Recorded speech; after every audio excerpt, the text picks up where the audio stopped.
Comunicação alternativa desenvolvendo autonomia. Quando falamos de uma comunicação alternativa que vai desenvolver a autonomia, é importante entendermos o que é esta autonomia. Quando pensamos em autonomia, queremos agregar aí o valor da qualidade de vida, de uma vida independente, de uma vida de liberdade para qualquer pessoa, para o usuário da comunicação alternativa. E aí, de que forma nós vamos poder desenvolver essa autonomia? É importante, então, nós agregarmos a isso uma contribuição do autor Vygotsky, que traz um conceito da zona de desenvolvimento proximal. Nesse conceito, Vygotsky vai nos possibilitar trabalhar com a aprendizagem e o desenvolvimento. Vygotsky diz, que para adquirir um determinado desenvolvimento, existe um tempo, um espaço de tempo entre você adquirir aquela condição e o espaço de tempo que você está para adquirir a condição de desenvolvimento. Por exemplo, na linguagem, quando nós adquirimos essa condição da linguagem simbólica, até que nós tenhamos esta linguagem internalizada, houve uma mediação de um interlocutor. É comum que seja a mãe que faça essa mediação. Tá? Então, é isso que Vygotsky propõe quando ele fala que entre a aprendizagem e o desenvolvimento, nós temos uma zona de desenvolvimento proximal.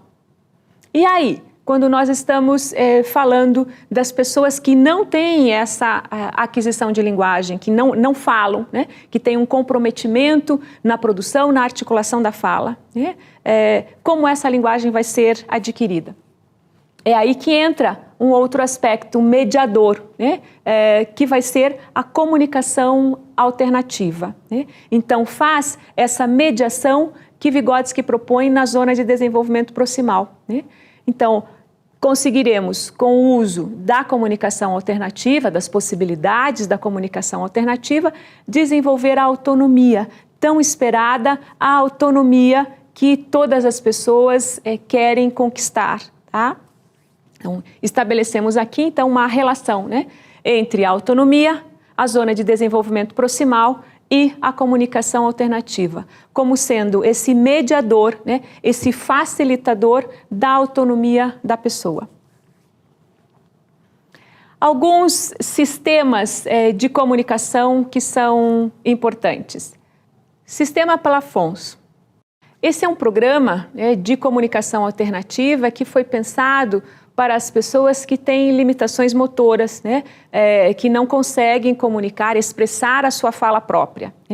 Tem a finalidade principal desse programa é dar independência, dar autonomia às pessoas para que elas possam expressar as suas mensagens, as suas ideias de uma forma independente e que nós possamos, enquanto interlocutores, conhecermos as suas necessidades. Então, esse sistema está organizado com um princípio de comunicação, que é uma comunicação simbólica, usando gráficos, figuras, fotografias, que podem estar articulados tanto no computador, como podem estar articulados em pranchas, em pranchas de papel.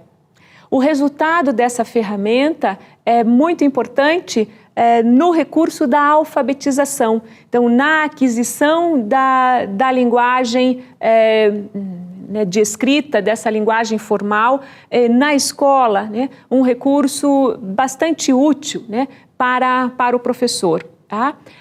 Também a gente pode destacar que nesse recurso a forma de apresentação via um teclado virtual, que também seria uma possibilidade de um recurso tecnológico agora mediado pelo computador. Tá? Ainda é interessante destacar nesse programa que é permitido criar novas pranchas de comunicação, né? Na medida em que se alteram os quadrados individuais, né? E que se possam criar, para além das palavras, se podem criar mensagens, né? Se podem criar frases mais simples, né? Mas com ideias mais complexas. Um outro sistema utilizado e importante nesse sistema de comunicação alternativa é o sistema NotVox, né? O que é que ele nos traz, né? E que é interessante para o usuário, né? Essa possibilidade também de incrementar a sua comunicação, agora, utilizando o recurso da palavra, né? Então, se vai usar letras, né, e palavras, né? E o recurso do NotVox está vinculado, né, diretamente ao computador, né, onde se tem a possibilidade aí, né, de identificar letras, né, com pequenos movimentos, né, o usuário pode formar palavras, né, construir frases, tá? Identificando aí, ou com uma possibilidade nesse sistema também de ter uma voz digitalizada, né, de ter a voz eletrônica. Tá? Ainda, então, é importante destacar no NotVox, né, que ele é baseado fundamentalmente nos signos, né, das palavras, das letras, né, das sílabas, e que é por meio dessa organização, dessa composição, é que o usuário pode ir adquirindo, né, o domínio da linguagem, né, construindo aí palavras, construindo frases. E é também um importante recurso na escola, né? Então, bastante utilizado na escola por ser de fácil manipulação, tanto para o usuário quanto para o professor. Nós identificamos nesse sistema, né, do NotVox mais de 720 símbolos, né, que podem ser articulados, que podem ser trabalhados. Então, também se enriquece nesse sistema o vocabulário, né, aumenta-se o vocabulário do usuário. Um outro sistema interessante na comunicação alternativa é o sistema Boardmaker, que é também um sistema de comunicação alternativa por prancha eletrônica, né? Esse programa vai trabalhar, diríamos que de uma forma mais ampla, né? Trabalha situações do ambiente, situações cotidianas a partir das pranchas de comunicação, né?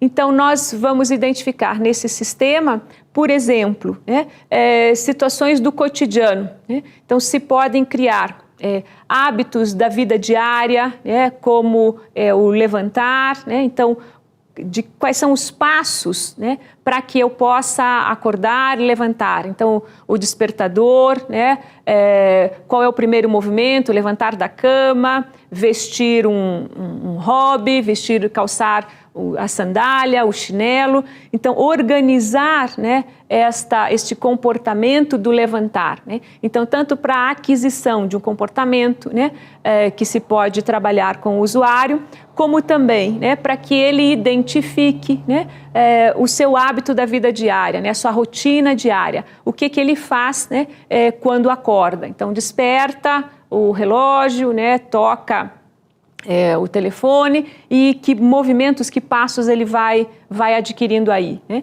Então, o Boardmaker é muito utilizado para essa aquisição e a manutenção dos comportamentos do cotidiano, né? Então, sejam comportamentos de um ambiente mais familiar ou na escola, né? Então, garante à escola, então, também a possibilidade de incluir, né, comportamentos e rotinas diárias que são utilizadas pelas demais crianças, também para as crianças com deficiência.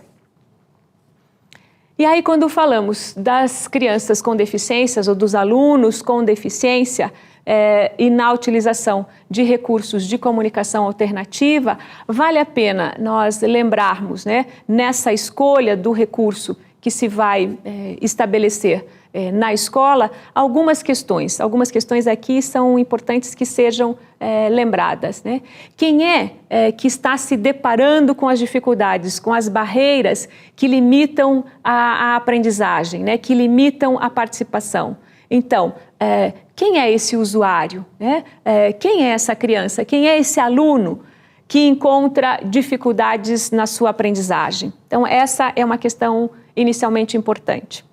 Uma outra questão que nós não podemos esquecer é quais, né, os tipos de barreira que ele enfrenta, né? Quais são esses tipos de barreira que ele está enfrentando neste ambiente, na escola, né? O que efetivamente dificulta, né, a sua comunicação, dificulta a sua acessibilidade na escola. Uma outra questão importante, né, lembrarmos que o que podemos fazer para minimizar essas barreiras, para melhorar a acessibilidade, né? Que recursos, às vezes, cotidianos, recursos que são simples e que, com criatividade, nós conseguimos apresentar e melhorar, né? Incrementar a potencialidade do usuário. Uma outra questão é que recursos nós podemos conseguir, né, para promover essa participação e essa aprendizagem de todos, né?